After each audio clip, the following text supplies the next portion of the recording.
Ay, magsibaba na ang mga mangyan.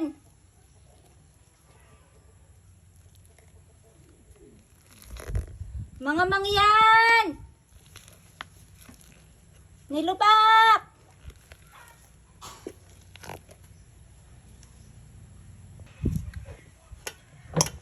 Tagal na ako hindi nakakatikim na nilupak.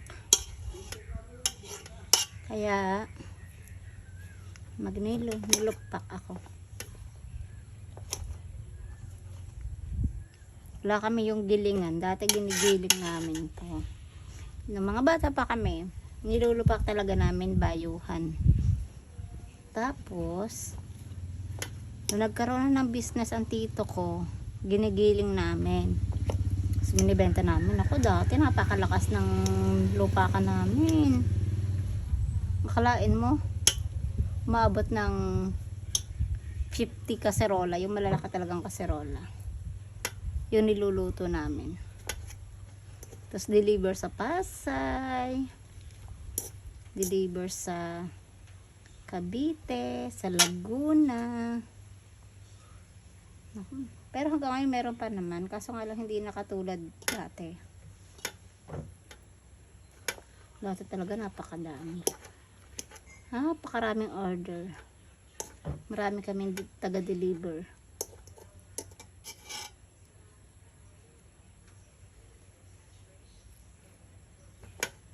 Ngayon, dire-diretso pa rin.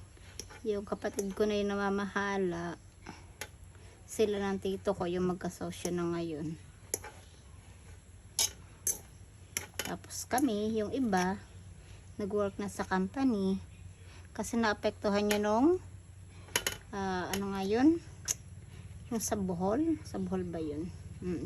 Yung kasaba food poisoning. Ayun. Although, hindi naman sa amin yun, pero naapektuhan pa rin kasi kasaba pa din yung product. Ayan. Ngayon, ang gagawin ko dito, maganunin ko siya, tapos haluan ko siya ng niyog at ng sugar, tapos babayuhin. Kasi nawala, meron dapat kayong bayuhan. Dinala namin. Nalaglag, ang bilis magpatakbo ng bayaw ko. Nalaglag, sabi ng mga bata. Kasi nahulog, ang alam ng mga bata galing sa puno yung nahulog, pero hindi nila napansin na yung pala ay galing sa sa bubong ng sasakyan. Sabi, ayun yung apple nalaglag. So ang naiwan na lang is eto na lang. Gagawin ko, dito ko siya babayuhin. Makapal naman yan eh.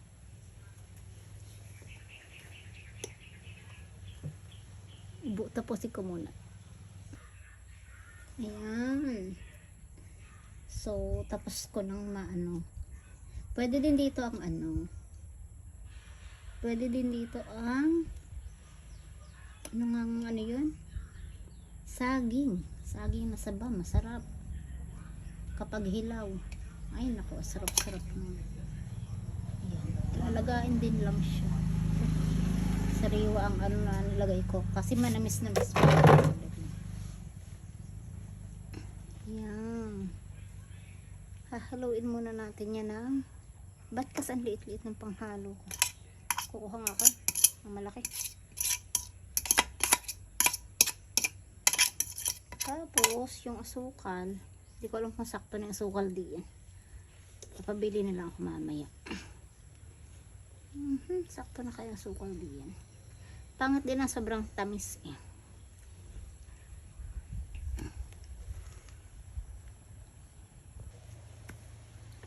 Mas maganda to. Mas madali maghalo kapag ito. Tapos lalagyan ko siya ng ito. Sugar. Ito yung mahigit kalahati ata ito. Kalahating kilo. Tinan na lang natin. Ang hangin.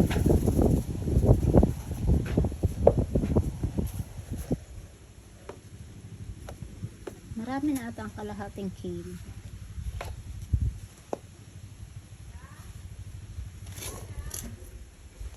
Ayan. Ito, ginagawa namin to, magkakasama kami mga kabataan nung kami high school. Parang every weekend, hindi naman every weekend, every second week. Ayan. Ayan. Umalis ka dyan, ngiming-ming. Sasi, napakulit mo. Ginagawa namin ito tuwing weekend. Kasama yun sa aming mga pinsan. Tapos may laro na truth or consequence. Buti hindi na ano. Lago yun. Alin? Mamaya pa. Hindi kayo naglalaro ng ganito, no? Hindi kayo Naka-video pa rin. gagawa ng ganito, no? Patayin ko? Okay. Malinis naman, nilinisan ko na to. Ganyan, oh. Naperpesto ako. Ganyan. Tapos, yan. Ganyan. Ay, kumakagat. Ganyan lang, kasimple. Oh. Tapos, may masarap na to. Ganon. Ginagawa namin to. Parang napakasimple ng banding ng kabataan dati. Ma. Tapos, kaso nga lang pala, ako kasi, madalas ayaw kong sumama. Ewan ko, tamad ako maglalakad ng malayo. Dahil nakatira kami sa bundok. Tapos, magkakalayo yung bahay namin. Halimbawa, hindi dun gaganapin sa bahay namin. Halimbawa, doon sa bahay ng isa naming kaibigan. Layo-layo nun. Dalawang bundok. Sabihin ko, masakit ang ulo ko. Magdadahilan ako. Tapos may time na, di ba may flames? Tapos, may flames. Hindi pala flames yun. Lang ang tawag doon. Yung sinusulatan sa notebook. Basta yun, nakalimutan ko na. Ano na lang, comment kung ano yun. Tapos mag-comment doon yung mga nagsusulat tungkol sa'yo. Nasasabihin sa akin ng pinsan ko, bawasan ko daw pagiging suplada ko. Suplada daw ako. Parang feeling ko naman ang bait-bait ko nun. PCO, Ate Mean, Ate Ami, Mary Ann ang pangalan niya. Sabi niya, bawasan ko daw, may sinulat siya minsan doon, bawasan ko daw yung pagiging suplada. Suplada ako. Suplada daw. Hindi naman. Ano ko noon si Gina Gardose, Mary Ann Gasilo, yung pinsan ko. Miriam yun. Miriam de la Cruz. Tsaka yung isa pang de la Cruz, kapatid niya. Tapos si Kuya Ariel, si Kuya Jonathan. Tapos sina Eric Pagbuagan, sina Eddie Boy, sina Daniel. Yan, mga pinsan ko naman sila. Karamihan. Ang hindi ko lang pinsan si De La Cruz. Tapos sino pa ba? Wala ko, sino pa? Gina Gardose, Rona Gardose. Ayan. Sina Lorna Gardose. Yung mga yan, kasama namin. Eddie Boy. Rene Boy pala. Rene Boy Gardose. Ay, sa Ate Jerlyn. Yan, isa pa rin yan. Yun naman sa Ate Jerlyn, hindi naman siya pinapayagan. Ako pinapayagan ako, halos itulak nga ako ng nanay ko eh. Kaso, ang dami kong dahilan. Masakit ang ulo ko. Mga dahilan. Minsan lumulusot. Pero alam naman nila. Ramdam naman yata. O hindi sa ayaw ko makisama. Tamad lang ako. Kasi ba naman matatapos 10 o'clock. 10, 9, ganon. Tapos uwian pa, alas 12. Ala ka. Gabi na yun, tapos walang ilaw. Layo-layo ang daan. Alam mo yung lalayo ng daan dun. Bundok-bundok. Ang kapitbahay namin ay kalahating kilometro ang layo. Diba kapitbahay yun? Ikaw na. Tapos bundok. May mga NPA pa dun. Ay naku. May NPA dun. Dumanda. Nung mga bata pa kami, minsan may natutulog sa amin. Pisyo. Mga may NPA dun. Pero mga sumuko na sila. Wala na. At saka wala na rin bahay dun sa amin ngayon. Nilayasan na yung mga bahay dun. Although minsan mag-uwian dun. Para lang dumalaw dun sa lugar. Pero yung mga bahay, inabandon na. Eh, yung bahay namin, wala nang tumitira. Ayan. Medyo malagkit na siya ngayon. Mas maganda siyang, bayuhin kapag dun sa kahoy, sa Luzon. Ito, kaldero to. At saka dire-diretso. Ay! Nalaglag. Ganyan siya. Ang bigat. Ang bigat.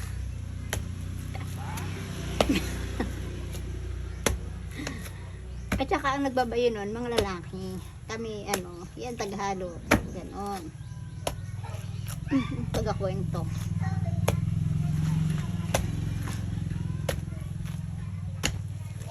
Ayan, magugustuhan to ng mga bata. Dapat pala yung mga anak kong pinagbabayo ko dito. Aray ko.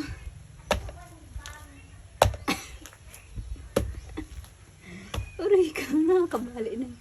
Kamay.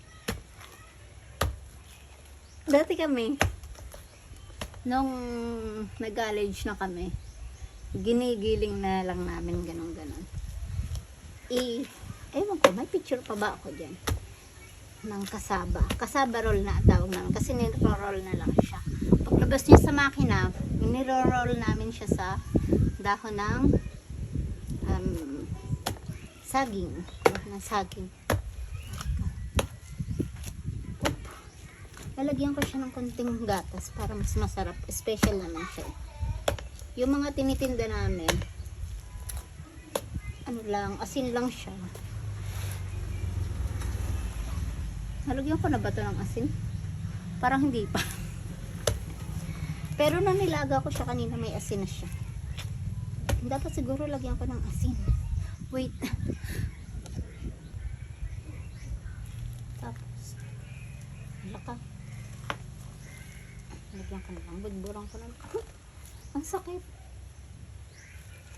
Ayan.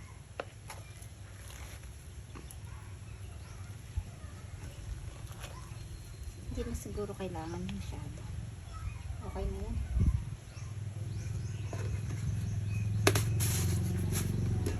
Tapos, Alaska condense. Ito. Maliit lang kasi konti lang naman siya. Butasan ko muna.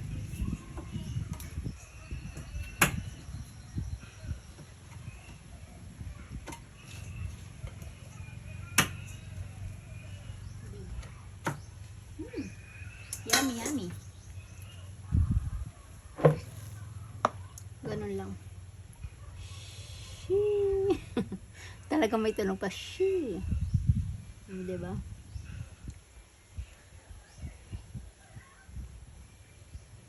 Sarap. Parang liit ng butas.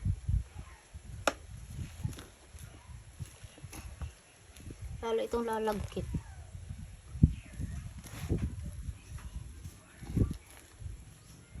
Sarap na ito. Kaso nga lang to, madali siyang mapanis kasi may niyog. Tapos ito pa nga, Alaska. Lalagay nilang sa rep. Hindi namin to kayang ubusin ngayon. Dami na ito.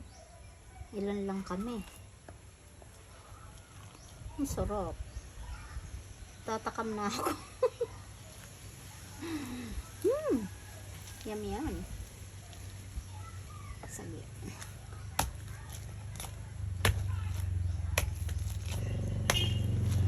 O, baka nanonood kayo dyan. Si Ate Jean pa pala. Kasama ba namin sa Ate Jean? Parang hindi naman kami mag-ano na Ate Jean. Si Kuya Ariel lang. Si Ate Ami. Yun nga, Marian Gasilo. Yun, minsan nakasama din namin sina Maring Kati. Ayan. At saka dati sa sa Banton, doon ako nag first year high school. Ganon din. Aray ko.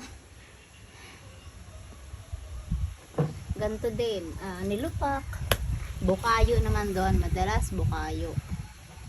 Yung niyog naman na niluto, binuo. Nilagyan na sugar. Niluto siya sa sugar. Para siyang matamis. Masyado siyang matamis. Hindi ako mahilig sa matamis. Ayan, okay na siguro to. Masyadong madami. Or dami na kaya ito. Anyway, pang sarili na naman kaya okay lang. Matamis. Yan, tama na. Tamis. Nalalagkitan ako na anhan ata. Oh, yan.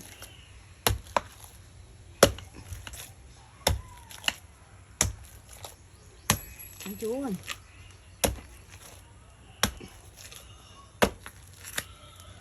May lupak. May lupak. Masarap na siya. Konti na lang.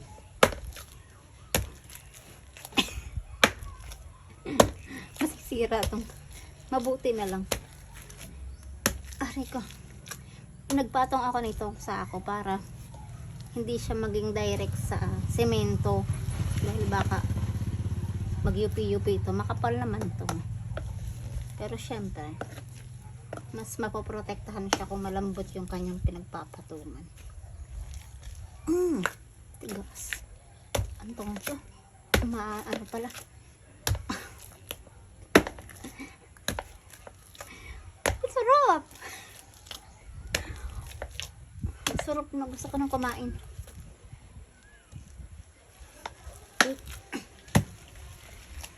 Ano pa? May mga buo pa. Pero yung ginagawa namin, napakalagkit na talaga niya, as in. Dikit na. Parang hindi na to ginagawa ng mga kabataan ngayon. Wala nang banding ang mga kabataan, kundi chat. Tawag dito, online games, mga ganon. Pero yung ganito, pakadalang. Ilan lang sa mga kabataan siguro yung walking, strolling, wala na din.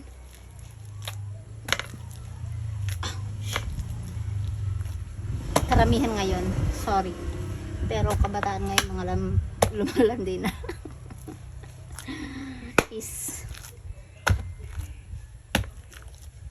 Ay, naku. Masakit. Kasi ang hirap na niyang dumitikit na siya.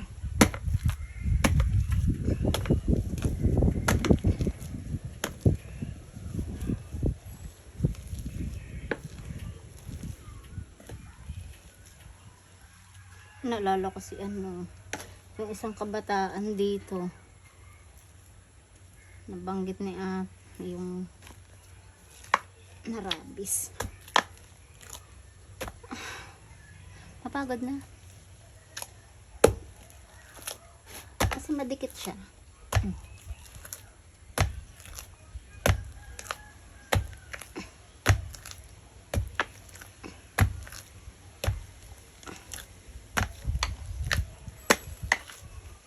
Tapos kami dati, hanggat hindi siya yung malagkit na malagkit, mapinong, hindi nila yan titigilan.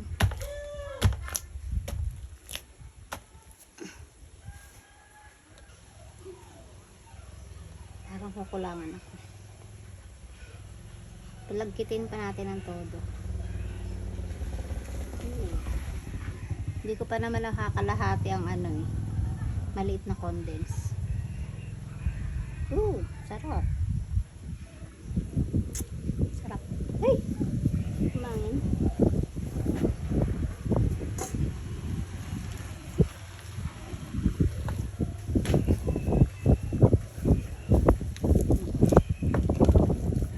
Ang galing na. Lagkit na siya.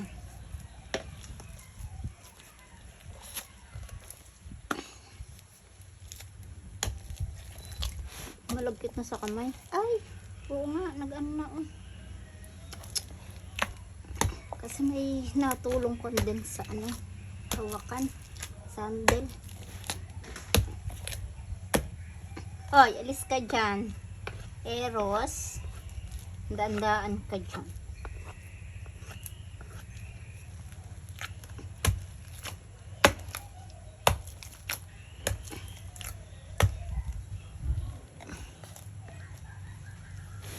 Parang gumagalaw na yung akin.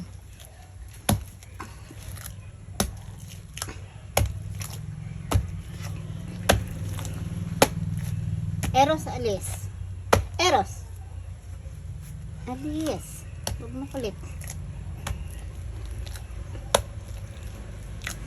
Hindi oras ng paglalambing. Alis! Kung pagod kaya.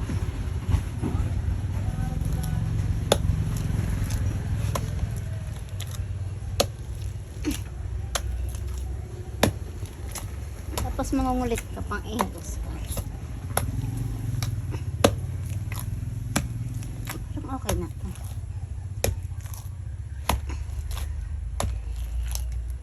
Ay! Sorry po.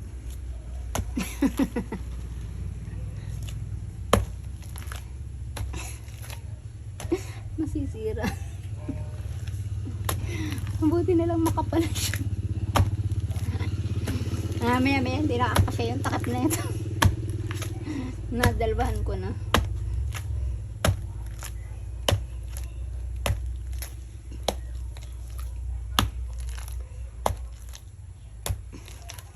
Okay na kaya to? Okay siguro. Dami na. May mga buo-buo pa rin kasi. Ganyan. Ayan. Ay,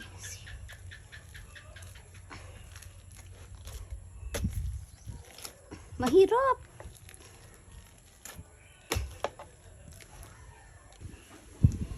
Yan na. Napakalagkit na. Pwede na. Sa totoo lang, hindi pa ganito. Pero ayoko na. Pagod na ako. Okay na to. Masarap na rin to. Ang hirap kayo. Oh. Aray ka. Sumasama na siya.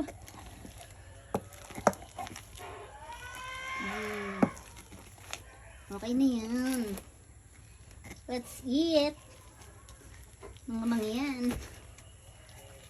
Aray ko. Ayan. Okay.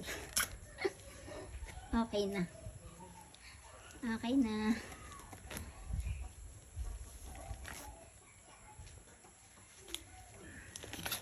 Diba? Mabigat na siya. Ay! Sino nakakaalala ng ganito?